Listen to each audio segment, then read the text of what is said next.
Buvons, braves gens, et acceptons encore et toujours la pollution de nos corps. Nestlé ont utilisé des traitements non conformes, et ce jusqu'en 2024 où le scandale a éclaté. 43% des eaux du robinet contiennent des PFAS.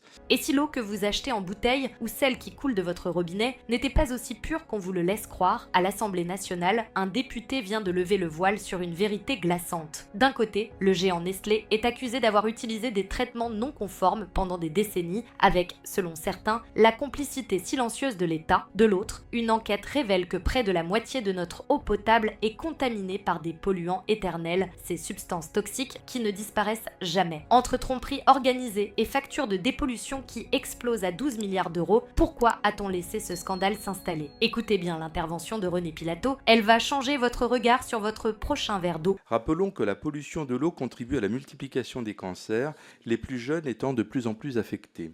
Pour certaines de nos nappes, la contamination date de 1993, année où des embouteilleurs comme Nestlé ont utilisé des traitements non conformes, et ce jusqu'en 2024 où le scandale a éclaté. J'ai déposé une proposition de résolution afin qu'une commission enquête sur cette tromperie aux consommateurs avec la complicité de l'État. Le scandale court toujours.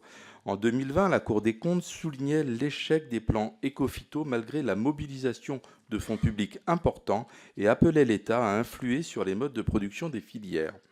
Même constat d'échec pour la lutte contre les nitrates, la Bretagne classée entièrement zone vulnérable depuis 1994 l'est toujours. En 2021, l'ensemble du bassin Artois-Picardie est classé vulnérable à son tour. Telle une maladie contagieuse, la surface nationale de ces zones polluées ne cesse de progresser. 43% des eaux du robinet contiennent des PFAS. Selon la grande enquête du Monde parue il y a un mois, 12 milliards d'euros par an seront nécessaires pour la dépollution des PFAS et autres TFA en France.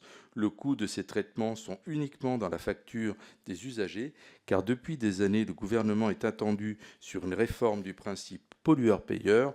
Nous attendons toujours.